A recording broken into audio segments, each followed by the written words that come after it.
Guys, welcome to our Matchday -1 press conference for tomorrow's game against AS Roma. Take questions from the floor and use the microphone provided. Gary, do you want to start us off? Thanks very much. So bad news with Vic since we last spoke to you. I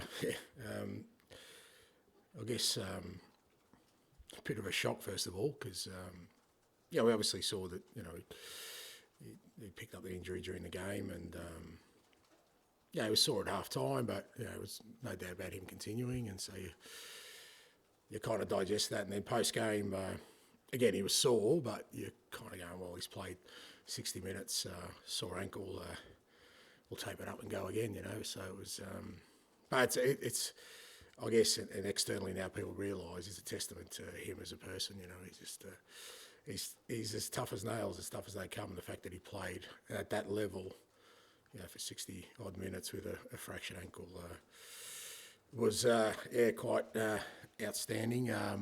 Like I said, I guess the shock of it wears off, and then you just got to sort of process. He's going to be missing for a while.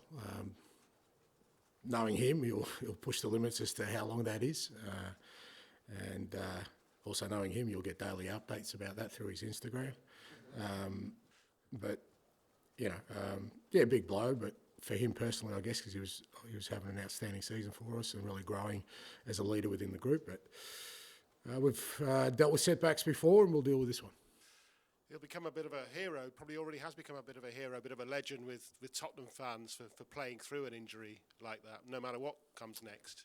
I think so. I think, like I said, externally you probably now realise what we knew internally, about him. It's the reason I kind of, made him part of the leadership group this year, because you just see the way he goes about his business on a daily basis, his mentality. He's got a really strong mentality. He wants to be better. I mean, I give the guys days off. I guarantee you he'll be in anyway, doing something. He's just that kind of person. And, an unbelievable performance. I mean, irrespective of the injury, it was a really strong performance for him. But taking that into context, it's certainly one for the sort of record books of this club in terms of outstanding performances. Yeah, thank you. Hi, Ange, how are you? I'm good, mate. You're sitting far away from me. I've got to sit next to Gary today. You have to? Okay, fair enough. What sort of Spurs are we going to see tomorrow? Because we've seen some brilliant Spurs this season, especially last weekend at Man City, and we've seen some average Spurs against Palace and Ipswich. So which Spurs are we going to see? You'll see the same Spurs you see every game, mate. It's about going out there and trying to play our football and try and, be the best we can be. Sometimes that doesn't work out, and hasn't worked out for us in a couple of games this year. And we know that, and it's something we need to kind of improve. But, at the same time, it's been more good than bad. So if you're looking for likely outcomes, I'd say good. But we have had the flat spots that we're working through. But I don't discount the football we've played either. I think we've played some outstanding football. And as I said, for me, it's just about progress. And I'll keep saying it, that we're a better side than we were last year, and we want to keep improving. And if we keep improving, then the areas where there are gaps will slowly overcome. And while age is only a number, you and I are still both very young men. Claudio Ranieri in the opposite dugout, 73. Do you think I'll be sitting in front of you at the age of 73? And what does it say about him? You at 73? That would make me what? About 100. I doubt that's going to happen, mate. Not even in your world. What does it say about him to? Yeah, it's unbelievable, mate. I mean, it's it just goes to show you that the passion he has for the game. Because I'm sure there's a lot sort of more enjoyable and simpler ways for him to live his life now, but he still has that in him. And I haven't come across him before, but I'm looking forward to saying hello, because it's always nice to actually meet some of these people who have made such a massive impact in football, particularly in my field, managers. And he's always come across as a gentleman. So looking forward to meeting him. And it just goes to show, like I said, that kind of I guess, bug you have as a manager for being on the touchlines doesn't leave you. Hi, Ange. I just wanted to check with Vicario. Do you have a time frame on the injury that you could give? Not really. I mean, it's not going to be weeks; it'll be months. But sort of, he's had surgery, and you kind of know with surgery there's certain timelines. But because it is Vic, and also I don't like giving timelines so early in the process of something like that, because I think it puts undue pressures on the player, and also maybe some expectations. I think once we get past the sort of rehab stage and he starts getting out there, we'll have a bit clearer idea. And because he's out, it's going to be a number 2 in, who's probably Fraser Forster. Is he ready to step up to the level you need in terms of style of play, in terms of match fitness, and all that kind of stuff? Yeah, that's why he's here. I mean, Fraser played, he's already played, Carabao Cup. He's played a couple of European games, and that's the reason we played him. It's the reason we have him in the squad, and he's ready to go. Hi, Ange, Simone Dell'Uomo from Italy. What's your perception of Italian football? Because when you started your career as a manager, Italian football was at the top of European football. And secondly, just a curiosity, have you ever been close on joining any Italian football in your career? No, I haven't been. I haven't been close. I've always had there's always been a connection. Again, coming from Australia. You'll know, especially in Melbourne, there's a really strong Italian community and very passionate about their football. And there was always an interest in Italian football.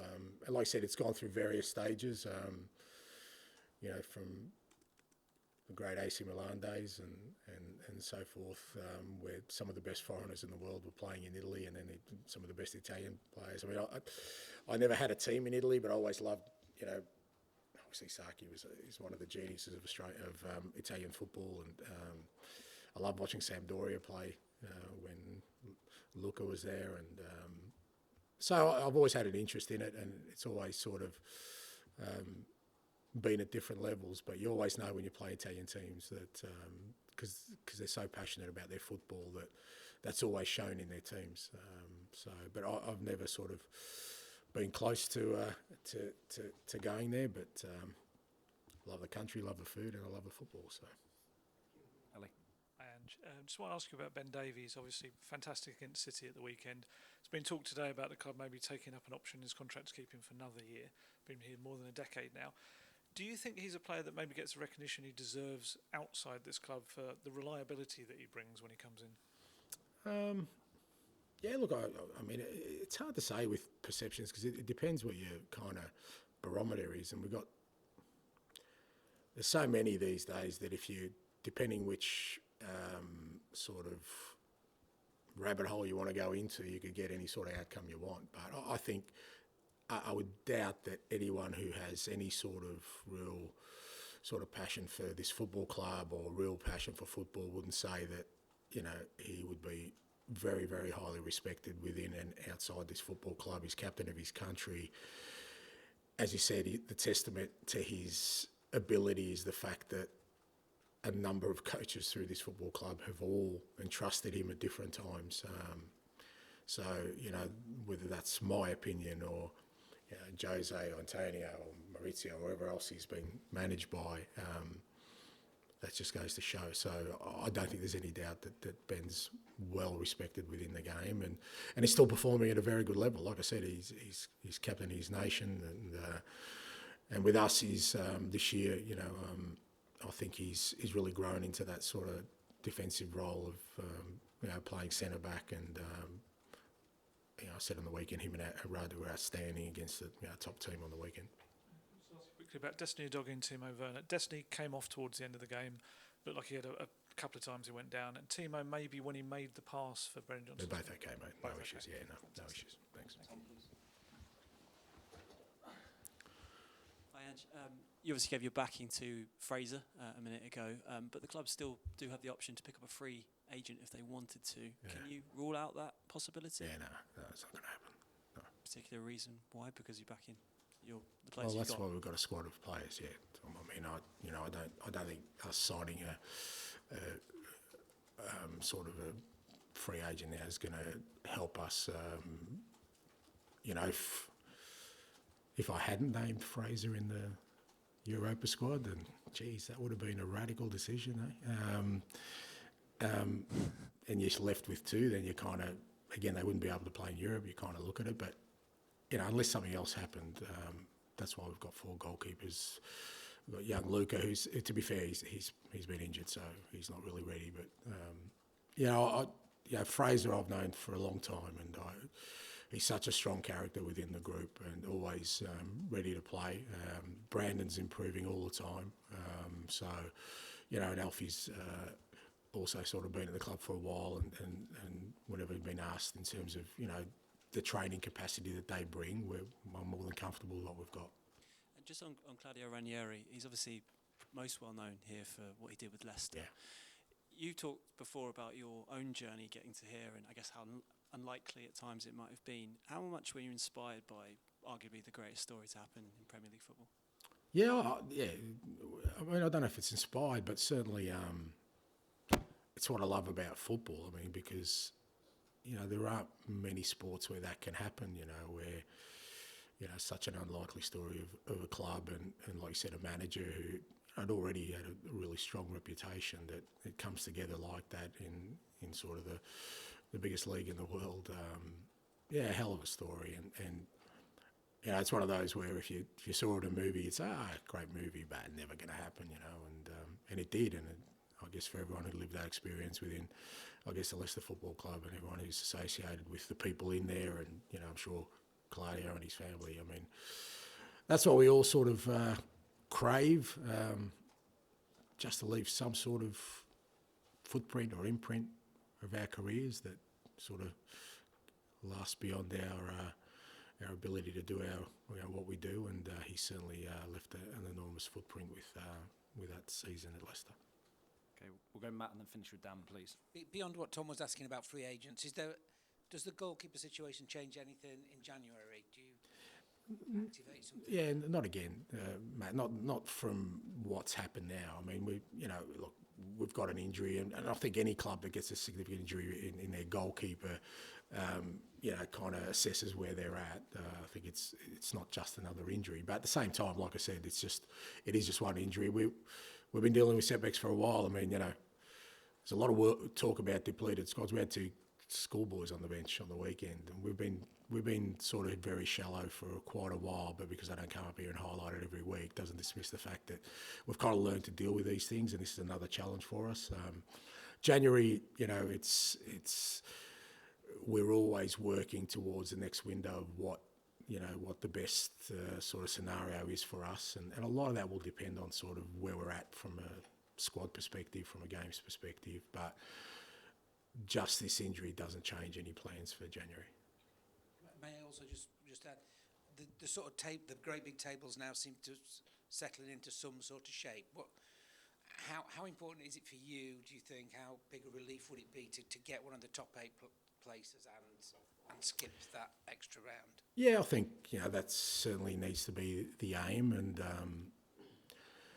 I mean, my goal is to stay on that first page, because I just can't scroll down below that, so it makes it easier for me in my age with my eyesight to look at it. So any win that keeps us on that first page is good.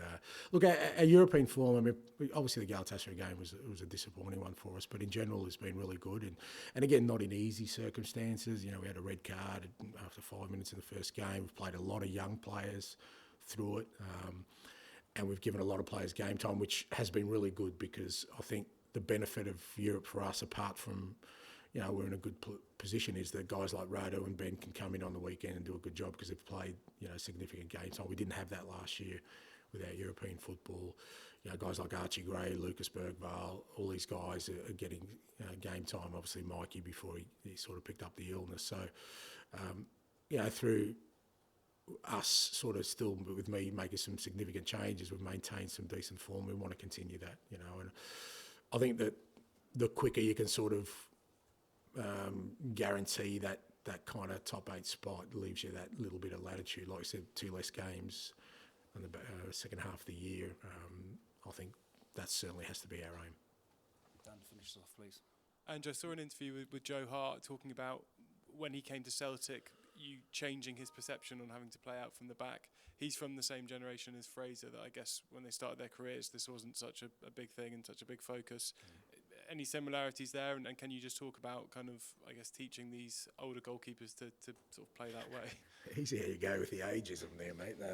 He's a big guy for Fraser if he walks in here. No, look, I think there is a misconception around that.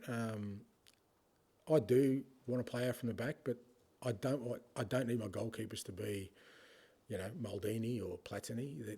In fact, the simpler they keep it, the better for me. I keep saying to the players, stop passing to the goalkeepers. They've got the gloves on. They're the goalkeepers. You're the player. So the whole thing is about setting it up so we give really simple solutions to our goalkeepers. And it's not about their technical ability, because if you look at the way we play out from the back, and Joe's a great example of that when he came to Celtic, it's about them executing really simple passes that they do every day. They're actually quite good at it, goalkeepers, all goalkeepers. It's more about mindset. It's more about them not thinking that what they're doing is risky, because that's what it comes down to. It's not a skill. Like I said, I'm not asking them to ping 50-yard balls. In fact, it's harder. Like when keepers go long, it's actually a harder skill, even for normal footballers. So I'm asking them to do short passes that they're capable of. It's more, like I said, the mindset of it, of just showing them that, there's no risk here. Don't worry about the risk. It's the setup is there for you to execute. And I found that with Joe, and I found it with other keepers I've had in the past, where people say, "Oh, he can't play out from the back." And of course he can. He's a goalkeeper. We can pass the ball. That's what they do. It's just about having a structure which allows them to do it in the cleanest possible process, and then changing their mindset. Because the only barrier to that is if the goalkeeper doesn't feel comfortable doing it. Not because they can't, just don't feel comfortable. And Joe was brilliant at Celtic. He embraced it all in, and Fraser's the same. It's not like Birchie's going to start working with him this week. He's been doing it for 18 months. That's all we do at training. They get included in some of our passing drills, some of our possession drills. They're in there, so they're doing it. So that's where I kind of sit with that.